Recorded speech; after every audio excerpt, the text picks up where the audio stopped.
Dileep, thank you very much for taking the time to speak to me today on Culture Corner, where I speak to leaders in tech about how they create strong cultures and high-performing teams. I know you're very busy, so thanks very much for taking the time out.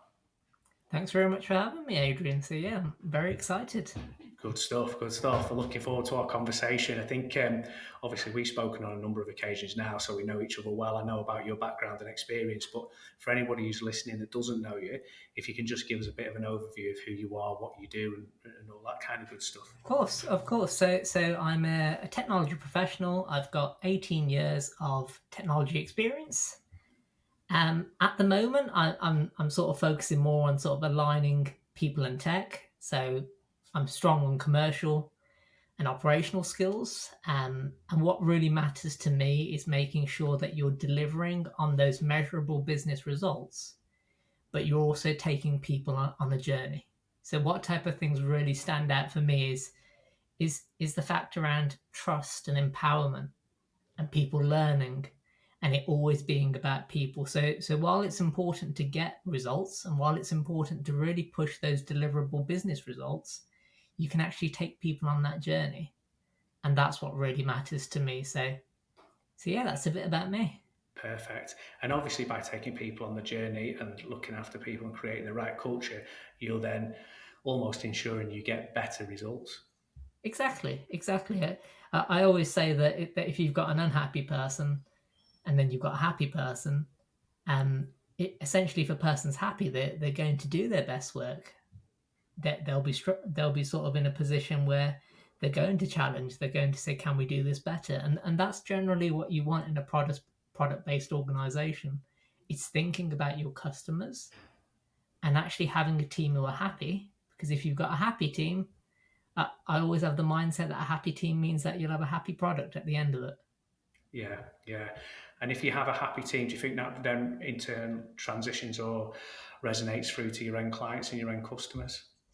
I would say so, Adrian. I think if you look at a lot of sort of product based companies right now, that they've really invested in having that sort of culture of psychological safety, Yeah, such that essentially if people can say a customer wouldn't like this. For instance, I've been in companies in the past where we've created apps and I've said, you know what, I'm using the app on the weekend and this is a massive bugbear for me. The yeah, team's been happy enough to say, well, why do you think that, Dileep? And we've actually made engineering decisions based on the fact that we're all empowered. We all care. yeah. We're all in a happy environment and we're psychologically safe such that we can actually raise our concerns.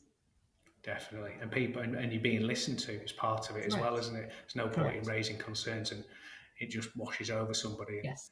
Yes. so, one of the things I wanted to ask, I know I ask the tech leaders that come on all the time, is how did you get into tech? Was it always from a young age, this is the career path I want to take, or was it something that happened as you grew older? So I've had a bit of a weird path, Adrian. So I always really enjoyed science and maths. Right, yeah, So I went down the route of all three sciences and maths, and then I actually did pharmacy at university. And I just found that it wasn't for me. I just wasn't enjoying it. And I remember at home, I was sort of building my. It was a time where a lot of my friends had these snazzy computers, and I couldn't afford it. Right, like my parents couldn't afford it, and I remember saying, you know what, I'm going to build it for half of the cost. And I remember buying all the parts individually, putting them all together, and I loved it. And I remember I had my room, I had my 5.1 surround sound set up in that one room, and all my friends were coming around saying, you know what, this is brilliant, and I customized it all myself. Didn't even have Windows on there, so I was using all the prompts myself, and I thought, you know what, I really enjoy this. So I made a pact with my dad that if I passed and I did well to an extent, I could change to computer science. And I moved to computer science, and then after my first year computer science, I thought, you know what, I want to do something else. And my dad was like, nope, you can't keep changing all your life. I'm going to glue you to the chair. And then essentially on the back of that, I carried on, and that's probably where my passion came from. yeah, So I'd say on the journey to sort of these senior positions, I've taken all that scientific aspects with me, such that it's really helped me because it's allowed me to really care about people, Yeah. care about a process, use data as my guide, and that's how I got into tech. So a bit of a different journey. Yeah. But I'm very proud of that sort of that scientific aspect because it really helps me at the moment. It helps me to question. Yeah, yeah, it's give you the grounding, hasn't it? But a brave decision, not a lot of people would do it. Thinking like pivoting, looking for something that you really enjoy. Because I think if you really enjoy something, you'll be Correct. far better at it, wouldn't you? Than if it's a little bit like Groundhog Day. Exactly. I think what I learned from it more than anything is you can take snippets and learnings from anything, Yeah, and that's probably helped me most in my career, such that I have transitioned into different roles. I have been project manager, I've been in product, been in delivery, I've been QA, I've done a bit of engineering, I did a bit of data science back in the day. So I think yeah, that pivot at that time allowed me to see that you can take learning from anything. And that's an important mindset to have in a team, such that you can pivot, you can change direction, you can learn. yeah, yeah. You just don't have to follow the same old role, and Exactly. it transitions to all walks of life, doesn't it? And Yes. all things that you do. So, well, obviously we're here to talk about sort of culture and high performing teams. And if you think about your career, you've been very successful throughout your career, built many teams, worked for some very well known and well recognised organisations. And you've obviously had a lot of leaders. So, what do you think makes a good leader? So if I look back, and I have had some great leaders, and I've been very lucky to have those, but I'd also say I've had some leaders who haven't been so great, right? And what I'd say is I took a lot of learning from those leaders as well, because I essentially said in my head, I don't want my team to feel how I felt in that situation. Yeah, So I sort of turned it the other way around, and what stood out for me was definitely that integrity, and being honest, and actually sharing feedback with your team, not 2 3 weeks down the line where you've bulked it all up and then it's spurted out in anger, but give fast feedback.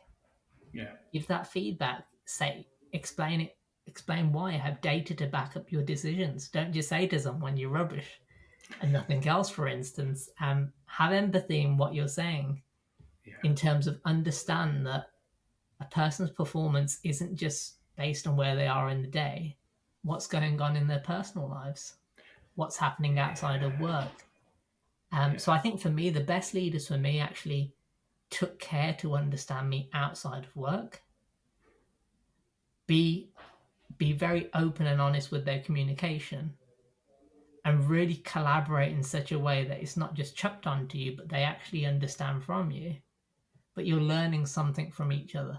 And I think learning from something from each other is a really important concept for me, because as a leader, we don't know everything, right? Like it's impossible to do 20 roles and then look after a team of 200. yeah, So you're trusting your team, but also you can ask the right questions. You can understand your team and really have that empathy. So, one of my leaders, I remember, I was setting up a team from scratch in Birmingham, and one of those leaders who I still speak to now, regularly, and I still look up to that person. He he made the effort to actually come and see me on a weekly basis, based in London, make that trip all the way to Birmingham, and that meant a lot to me, such that somebody actually came, took me out for lunch, asked me how I was, can I help you with anything? That's a great leader for me. That's somebody who really cares about their team. yeah. 100%. I think there's too many transactional leaders, isn't there? Yes. It's just but we're starting to hear the same sort of comments as I speak to people or good leaders such as yourself. It's like taking the time to actually care enough to Yes. want to know about the individual on a personal basis. Correct. And like you said, no one knows what's going on in people's personal lives, do they? Yes. No one knows what people are dealing with at a point in time. But if you get to scratch beneath the surface and take the time to do that, then you build up that trust level. Exactly. Exactly. Yeah. Trust is the key word that you use there, Adrian. Like you have to have that trust, right? Yeah, 100%. So would you think, I think probably you would you think you learn more from the leaders that you wouldn't want to be than than the ones that you would? It's an interesting one, Adrian. It's a really good question because um, I think you learn from both situations. Uh, I think there's a resilience point in terms of when you're not in the best situation. I think it switches your mindset to say, I need to take the best out of this situation. Though the caveat that I would add in is if that leadership style is so bad that it's impacting you personally from a mental health perspective, or it's damaging sort of you actually being you at home, then I'd actually switch it the other way to say you're better off being out of that situation, right? So if that leadership approach has some positives, but it might have more negatives, but you're still learning and you're still taking positive, then it's fine. But the caveat would be if it's completely bad and it's impacting you, there's nothing wrong with walking away from that situation, right? Yeah, yeah, definitely. I think the key word there that you were saying is as soon as it impacts your mental health. Yes, Yeah, if as soon as it changes the way that you are outside of working, whether that's your family environment, your friends, like that yes, kind of thing, then that's a serious red flag for me. exactly, Yeah. exactly. Great question. Got me thinking there. No problem. Throwing some curveballs. On your leadership journey, is there anyone that said, yeah, you've probably had plenty of good leaders, but is there anybody that's ever inspired you, or you thought of, yeah, you looked up to, if you like? I think because there's so many different leadership styles, Adrian, and they can be very different for the type of industry that you're in, right? So you'll have some who may be more commercially focused, or you have some who may be more sort of around the tech. So I think for me personally, rather than picking at people specifically, it's more so specific skill sets that I can add to my skill set that I'm lacking in. And that's been something that has really helped me. And it's being realistic to say, if I'm working with for instance, when I first went into a leadership position, I may have been strong from a technical perspective and understanding the tech aspect, but I was very weak from a financial aspect. Right. So actually collaborating with those leaders, I could learn a lot from them, right? What's CapEx? What's OpEx? Yeah. How does this hit the bottom line? How is what I'm doing impacting that end state? So I think for me personally, I'd probably say I've had a lot of great leaders on the way, but it's generally been about how can I learn? So Yeah. shifting that mindset rather than saying I'm only going to learn from this one person, it's seeing the bigger picture. Yeah. Yeah. Taking snippets from everybody that you interact with, but Correct.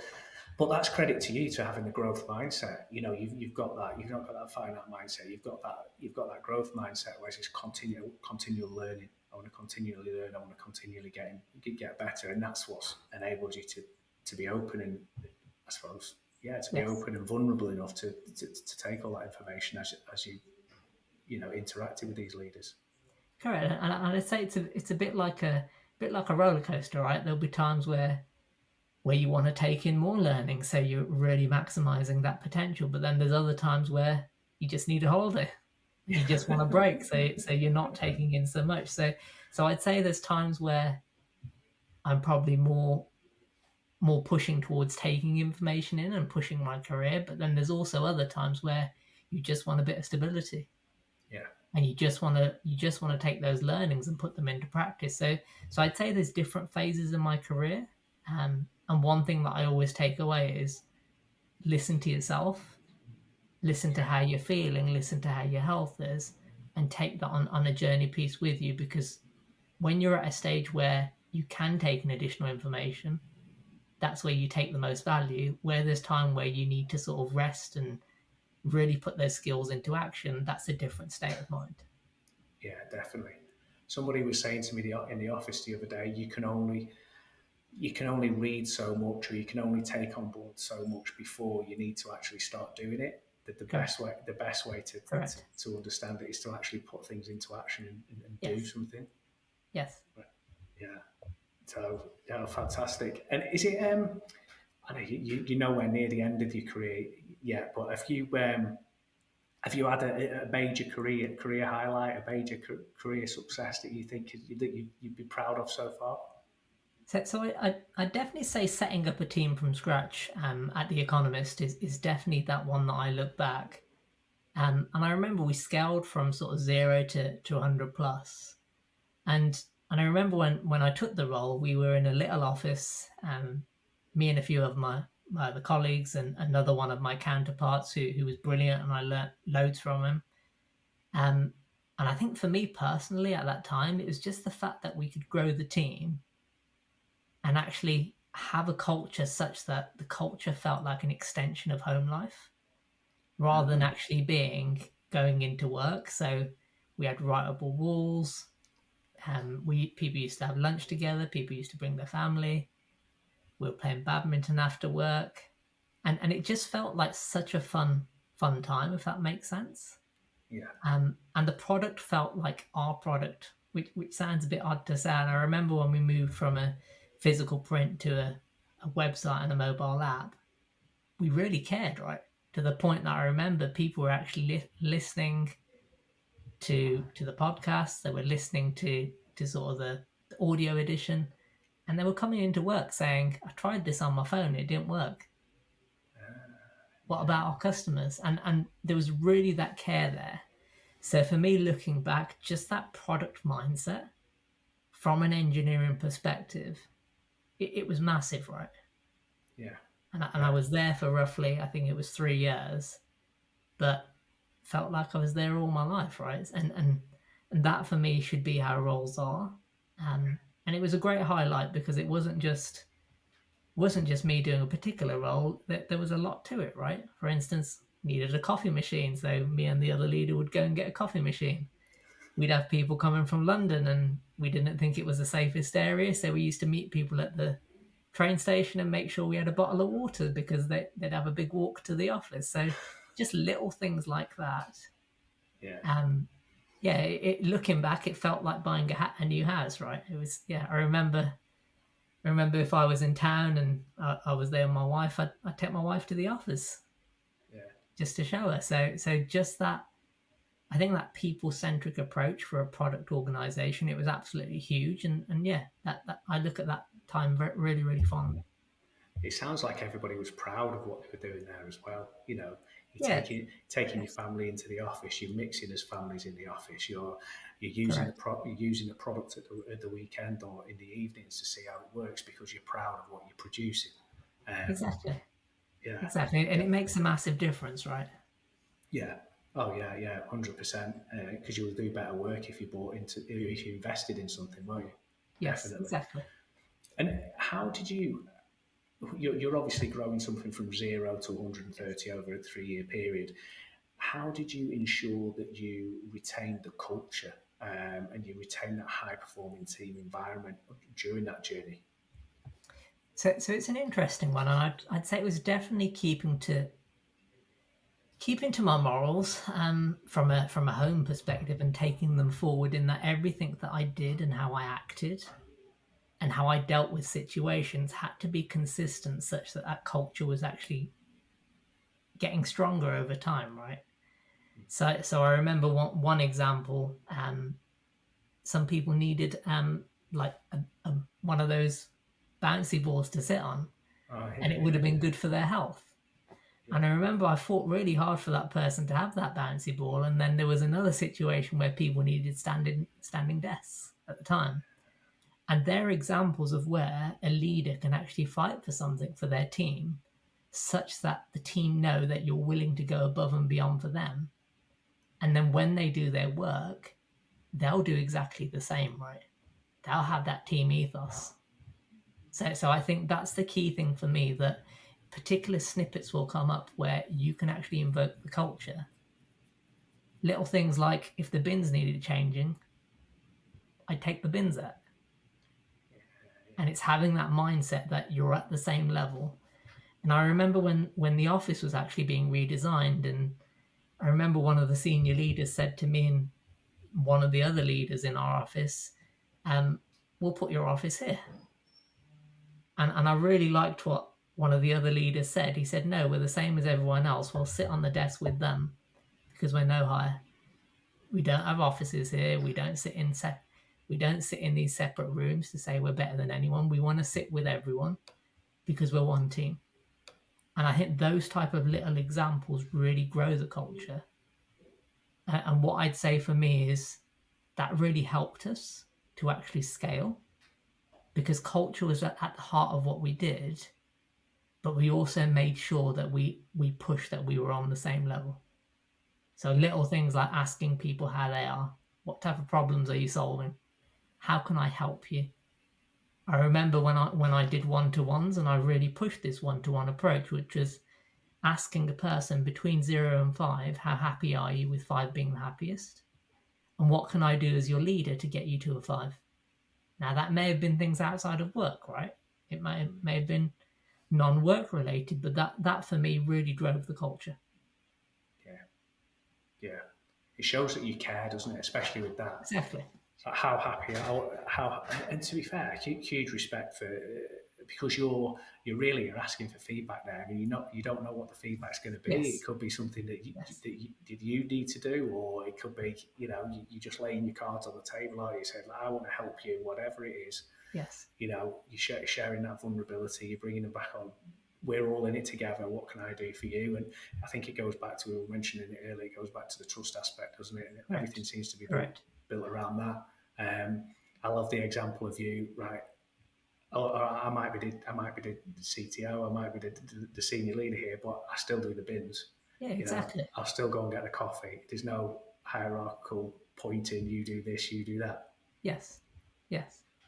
Yeah, that's brilliant. And did you find, obviously, to an extent, the culture comes from the leaders, doesn't it? Yes. The leaders sets the tone. But did you find as the business was growing that the teams then picked up and ran with obviously you had to maintain what you were doing, but did the teams start to, almost like a snowball gathering pace, the team started to take it on and they started to drive the culture and the values and the behaviours? So I'd say initially, Adrian, it was probably easier because you'd be very descriptive on sort of how you hire and who you bring in. So initially it was very key that we hired the right people, and we invested the time in the recruitment process to bring the right people in. But as the team got bigger and bigger, it's essentially the team has to start owning the culture. So one exercise that we did was, we had sort of an A1 piece of paper. We did a workshop and we asked everyone in the team to actually write down what their culture, their ideal culture would look like, what values and behaviors they wanted. And we actually wrote that down and put it up on the wall. And then we got everyone to actually sign that. And then when we hired anyone, we actually said to them, can you sign it as well? And what we found in this case is, when people didn't actually adhere to those behaviors, so for instance, if they were giving criticism and it was more destructive rather than constructive, the team actually started to say, you're not adhering to the values and behaviors that we've got as a team. Please, can you not do it again? Wow. And that was really powerful, right? And that the team started to give feedback. And as a leader, that's great, right? Because you're not driving and telling. Yeah. You've essentially coached and mentored the team, and then you're seeing that coaching in action, which is great, right? Yeah. I think you're getting it right when this is happening and you're not present. Correct. You're not in the room, or you're not leading the meeting, and you're nowhere to be seen. But these behaviours are being adhered to, and people are picking up. Because that's, to me, that sounds like a true psychologically safe environment, because people have got the confidence to challenge, and they're challenging these bad behaviours, and they're realigning it themselves. That's right. That's really powerful. Did you get anyone that misaligned and they had to leave, or? We had some instances, being open and honest, and I wouldn't really say it was sort of one of those where it was sort of seen as a massive issue, because it was seen as that person didn't feel that they fitted the culture, but they understood what the culture was, so it was beneficial on both parties, right? But the fact that we had that listed and the person said, look, this isn't the right environment for me because I want to work in an environment where I work like this, it was fine, right? And I think that's where it's good for all parties, where it's clear where the company is going and it's clear for people whether they're happy to go on that journey piece. Yeah, yeah. So you almost have people checking themselves. You Yeah, know, exactly. Exactly. I'm not right for where this is going, so I'm Yes, going to move on rather than having to say, listen, this isn't working out. exactly. Exactly. And people will still need support on that journey piece. Um, and I think initially a lot of it was around culture, but then it also became around if we want our culture to be like this, and we're saying that we want to develop people, then as leaders, we really had to invest in those aspects. So I put together a career progression framework, for instance, and that worked really well in that they saw the investment from a leadership team that we were actually saying, no, you don't have to wait a year to actually be promoted. If you're good enough, we'll promote you when you're ready. If you drive your career and you drive your leader in your 2 weekly or 1 weekly meetings, Yeah, let's align on that. And that was really successful in that it started to be rolled out across the whole company. And every role that I've gone into since, I've taken that career progression framework with me and I've tweaked it and I've learned from it, because that for me, what do people want? People want to develop. yeah, People want to be in charge of their career. They don't want a once a year, have I got the promotion? Oh, I haven't. I need to wait until year 2 now, right? So, yeah. so just driving your career in that direction as a value investment from a leader, I would say that should be the minimum, right? Definitely, definitely. You've covered off one of my questions for later on in the podcast. There, I was going to say Who's gonna how, that? yeah, how important I was going to ask is learning and development and career opportunities for people. But obviously, like you were saying, it's huge. But back in the olden days, and I know you'll expand on this now, but when I was coming up through the ranks, it was okay. It was yearly pay reviews, and if you wanted to get promoted, if you like, and then get a pay rise, you had to start going from individual contributor to team leader to senior team leader to manager, and that was the only way. Now there's a pivot, isn't there? There's a fork Yeah, in the road, so you can still progress as an individual contributor. correct. Correct. Um, and I take it that's the kind of things that you've implemented in your roles. Yes, yeah. I think what was really interesting for me was the fact that if I sort of zoomed out on roles and I looked at a technology function or I looked at a product function, um, essentially a lot of the roles, the soft skills are exactly the same. So the core competencies will be exactly the same. You need to be great at problem solving. You Yeah, need to be good at written communication. You need to be really good at verbal communication. So we took out the core concepts that applied to all roles, and then we said what role specific skills will you need. So if there was a QA professional, automation skills. If there was a product professional, actually thinking about your vision, thinking about your roadmap. And what we actually found is when we actually said to people, you you tell us where you are, what level do you think you are in both these concepts, get the leader to do the same. And once that communication channel started between the two of them, the the person started to drive their career themselves. But also the most powerful thing that came out of that was there were some people who actually said, I'm a level 3 in this role. I want to be a level 3 in this role and try this role. So people were actually moving between job families as well at the same time. And that worked really well. ah, And that kept people happy because rather than them leaving the company and saying, I want to change role, they could do that. And that was a really good sell to people. But what yeah, essentially we had to do was, as you said, there's that tipping point where you say, I either want to be a manager or I want to be an individual contributor. We made sure that individual contributors were actually valued as much as yeah, the leader, because it is a skill in its own right. And we yeah, gave people that fork in the road, make the decision. If you want to try this first, you can try it first and then change to the other way. But we gave people that option and it worked really, really well. yeah. And do you think that's because there's overlapping skills that you identified in the Correct. L&D map. Yeah, Correct. yeah, Correct. yeah, So, for instance, if there's a business analysis role, that leads itself very closely to a testing or QA role. yeah, If you're an automation tester and you're cutting code and you're developing, it's very similar to actually being a product-based developer. yeah, So transferable skills were important, but it gave that sense to people that the company really cares about my development. I care about my development. I want to push it. And I also know if I push it and I give evidence to showcase I'm there, I will be promoted. yeah. So it worked really well. I like that. There's a couple of things that you mentioned there that I like as well. That's key. People have got to be responsible for their own career path. You can't Correct. force somebody along a career. They've got to have their Yes. own inner drive and desire to do it. 100%. 100%.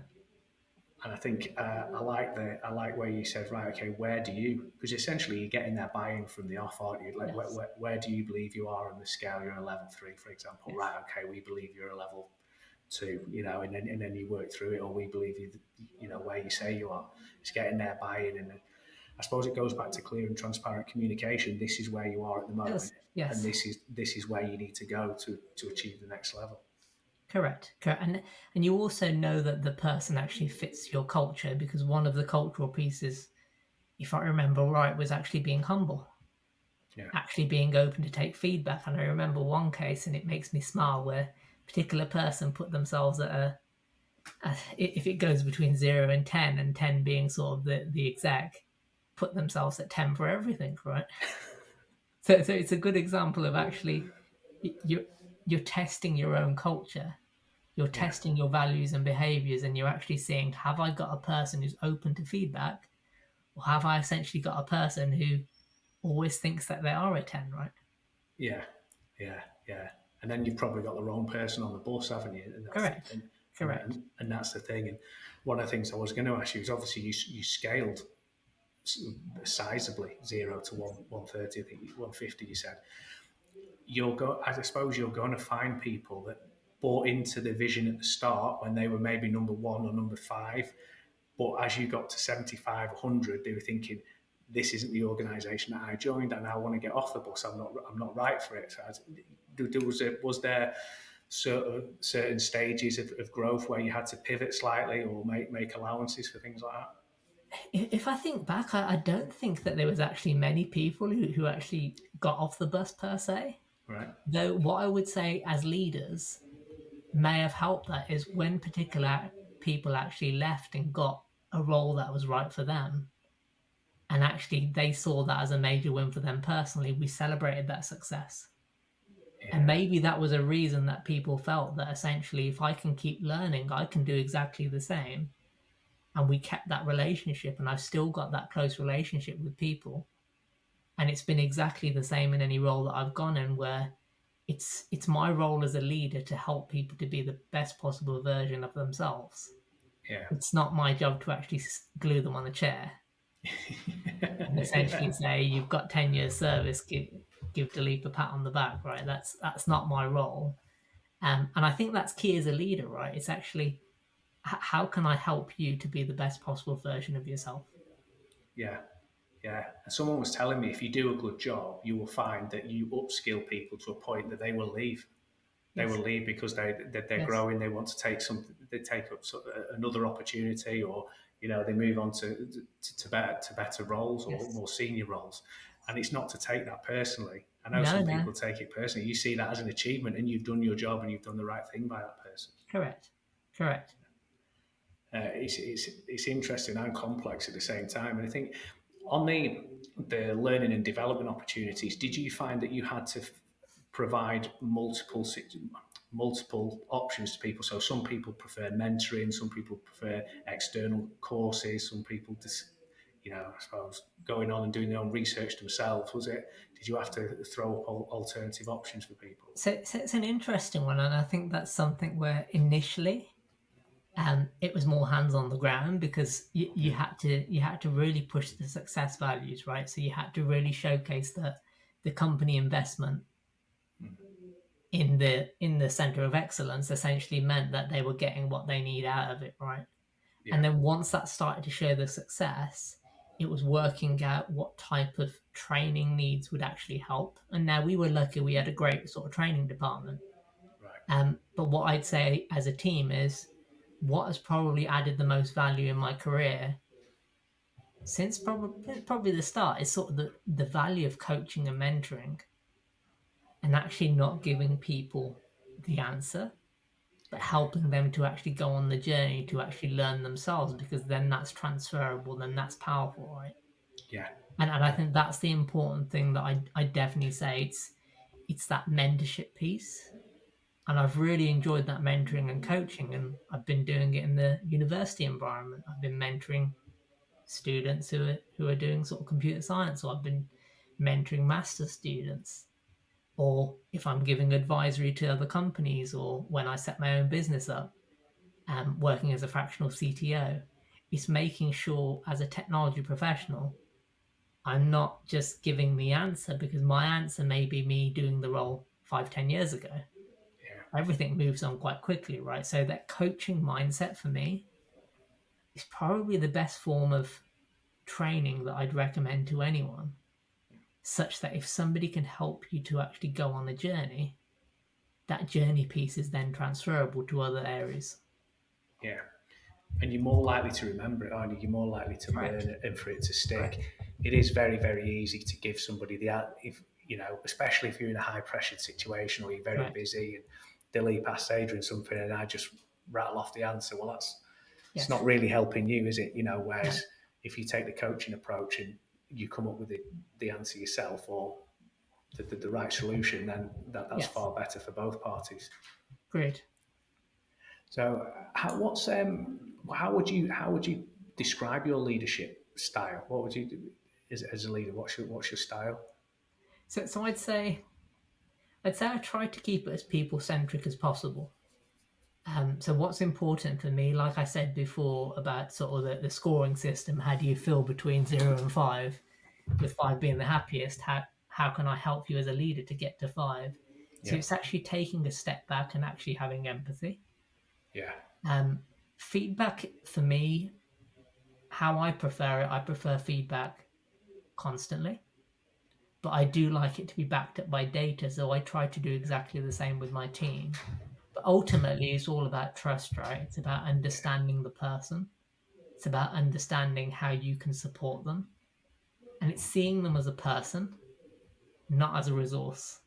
Yeah. And I think that's been important for me, because when you've got a larger team, especially when you're looking after sort of big teams that are sort of 150 plus, Yeah. Yeah. you can't take that micromanagement approach. You have to have trust in your team. You have to see that, are they actually empowered enough to actually knock on your door and say, there's a problem here, Dileep. And I think that's really, really key. So when I've done interim roles in the past, Adrian, essentially the first part is not going in and listening to what you're told that this is wrong. It's gathering, it's actually validating, it's actually getting more data points, it's actually understanding the situation, because a lot of the time what you're told versus what's actually happening is two completely different things, right? Yeah. So I think that approach should be taken into leadership, in that it's about understanding people.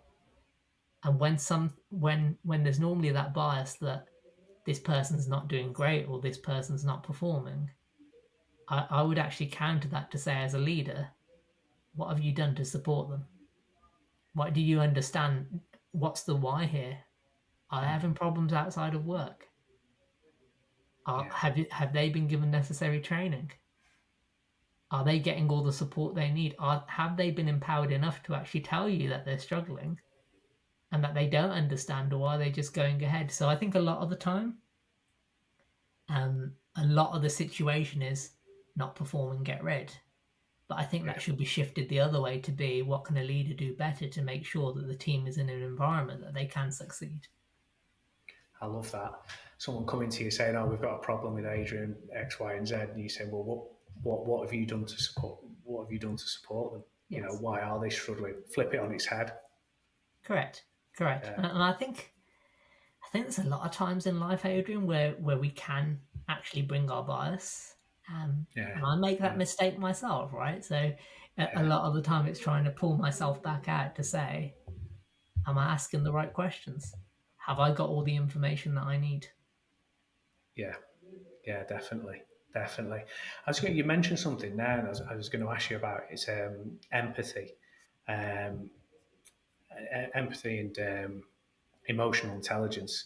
I've listened to a few podcasts on that recently. How important do you think that is for a leader and a leader's toolkit? I think for me, it's about actually being human, right? Mm. So I think if you take your title, if you take your title away, um, and it's quite a deep thing to say, but essentially, when you're not here, you're not defined by your title, right? Yeah, But all we are is we're humans, right? We're two humans who normally we collaborate, we talk, we help each other out, and that's what empathy is for me. Such that you're not in these meetings saying you're better than anyone, but essentially it's learning off each other and supporting each other such that you can get to the end goal. Now that person's end goal may be completely different to yours, but you need each other. yeah, As a leader, you need your team. As a team, you need your leader, right? So for yeah, me, it's a two-way thing. Um, but for me, empathy is really, really key. yeah. Yeah, definitely. And the emotional intelligence bit as well is understanding your responses, I suppose, isn't it? How your actions have impacts on other people. And I think that's something that's important as well. And I did think I was wondering. I wonder whether that can be taught. You know, I wonder whether you can teach that. I think you probably can't you? I'd say you can through feedback, Adrian. So for instance, if you do have a team, ask your team for feedback. What can you do better? What am I doing well? What do you Yeah, like? What don't you like about my leadership style? So I think having that open forum where people can actually come to you and actually say what you can do better, um, always be open to feedback is what I'd say. yeah. Yeah, definitely. And I think there's a couple of things that I wanted to ask you because I know I've been bending your ear for a good while now. But when we've talked in the past, there's a couple of things that came up that Sure. really intrigued me. And one of them was when you ran the fully remote team based in India, and you Yes. did the cultural change, and you were a high performing team. And I know a lot of people who have remote teams struggle with the how do you get a psychologically safe environment? How do you create the water cooler, moments? And you've been very successful in doing that. So how did you go about making that fully remote team such a success? So I think first and foremost, it's important to understand the people. And when I say the people, it's not just understanding what they do and their role and what type of coding languages they're coding, but essentially understand them, right? What makes them tick? Have they had a good weekend? How are they feeling? Have they had a good sleep? So for me personally, it helped. My background probably helped. My parents came from India, so there's a common theme there. I knew there Yeah. was a massive love for cricket. So what did we do? We started using cricket analogies, or I started to send them photos of me at a cricket match where I got on Sky Sports. And it just opens up that sort of this is me as a person. And that starts to unlock doors where you're talking to people and you're listening to people. And when you start asking them for feedback in terms of how are you feeling, if you're then saying to them, you're feeling like this, but what data can you back it up with? You're not getting people coming to you with subjective answers. You're getting people coming to you with real answers that actually help you as a leader. So Yeah. I'd say that when I started to see this, a good example was in a particular role I was asked, get rid of a remote team. And the first thing I actually said was, I want to go visit this team. So I went to visit them, understood their family, and there was just a communication issue. They didn't understand the ask, but then they were deemed to be really high performing. So for me, in any role, whether you're remote or whether it's in person, there's far more than just work. It's good to understand people for what they are, and people are people, right? Yeah. Yeah. definitely, 100%. I spoke to one of my first podcasts was with a leader. Cassie works for Sogeti, and she had an offshore team, and she was saying about the difference when she actually went to visit them, Yes. spend time with the teams, understanding the culture, understanding about their families, their back. Like it shifted, the dial It did. shifted so much. Yes. The trust is built up almost straight away because you're taking the time to truly understand and Yes. get to know people. And it goes back to everything that you've been saying all the way through this podcast. It's the people element, the understanding the people, the learning about them, what's going on in their lives, and what's going on outside work as well. Yes. So, and it turned out to be a huge success. Like, Yes. Yes. yeah. Um, and one other thing, I mean, I'm bringing this in because you mentioned before about how quite often what you're being told but what you experience are two different things. I Yes. think you went in an interim role and did a cultural transformation at the FA, was it? Yes. Yes. Yeah. How did you go about achieving that? So, so, so I think for me, going into that role, I could already see that the culture was really, really good. Though there's always aspects that you can bring in and add your own stamp, right? So change those one-to-ones the way that I was doing them and do it well with my leaders, and then they start doing exactly the same, or start making sure that there's an open door policy. Yeah. And I remember one of the key things that I did when I initially went into that role was I sent a survey to everyone in my team, no matter who you were, and I said, what do you like about working here? What one thing would you change if you were me? And how happy are you between 0 and 5, and how can I help you to get to 5? So little things like that, Adrian. um, Even if the culture is deemed as brilliant, there's always value adds that you can add, right? Yeah. And that's what cultural transformation is for me, in that you can go in, you can actually add on aspects that it may be that 90% of the team are perfectly fine, but there's that 10% who want that little bit extra, or they want a slight different approach. There's a town hall, and they want that town hall to be typed up, or they want it to be recorded so that they can listen in their own safe environment so they can digest it. So for me, cultural transformation is such that you're always learning, you're always on your toes, Yeah. and you're transforming what you do. So I think it's a bit of a misconception where people say culture's fine. Yeah. We did something 6 months ago, we did something 12 months ago. But there's always things that are changing, right? There's always situations that may work for some people and don't work for others. But for me, that cultural transformation piece and that people process piece should always be in line with your tech roadmap, for instance, which is why I always say it's about people and tech. Yeah. Because for me, if the two are in sync, you've got far more of a chance of actually being successful. Yeah. Yeah, definitely, definitely, and it's asking the right questions to get to get the truth, isn't it? Yes, yes, exactly, Yeah, exactly. and it's not a one size fits all. You mentioned something there which is very interesting, and I've listened to a couple of podcasts on this as well. How do people digest information? Yes, You know, is it a short video? Is it emails? There's multiple different ways of giving and exactly. communicating with people, isn't there? And everyone's different, right, Adrian? Like, if I look at myself, I prefer audiobooks rather than reading a book, right? Yeah, So it's a way that people actually digest that information and take it in, but it's making sure that, yeah, as a leader, you see that one size doesn't fit all. yeah. Absolutely, absolutely.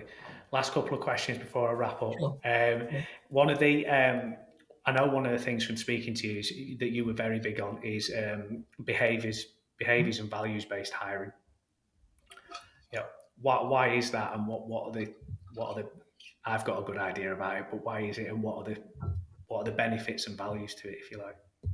So I think for me personally, what's important is you know what your values and behaviors are, and you're making sure that when you actually go through that interview process, you're getting people who can actually add to your culture, or people Yeah, yeah, who can actually transform that culture, and then that difference grows. So when I normally say sort of a value based piece, it's making sure that you've got a diversity of thought, yeah, but also diversity of approach, right? So wouldn't it be great if somebody came into the team and they said, Dileep, when I was at this last company, we actually changed the culture by doing this.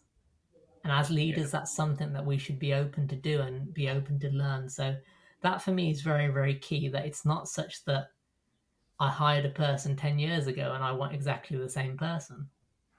It's making sure that you're adding a person with the right values and behaviors such that they can add that diversity of thought, that it moves your product forward. yeah, yeah, definitely. And can you have, if you're hiring on values and behaviours, in relation to values, can you have aligning values? So you hire people with aligning values, or do they have to have the same values as you? So I think a lot of the time, if you have somebody who doesn't align to the values that you've got, and those values are in sync with the product, Mm. you do want aligning values, right? If you've got somebody who, for instance, says my values are that um, I don't like gambling, for instance, and you've got a gambling product, that's Yeah, something yeah, to ask: is that going to work? Most likely not. yeah, So I think a lot of the time that the values are super important, not only to the company, but they really matter to the person and their success.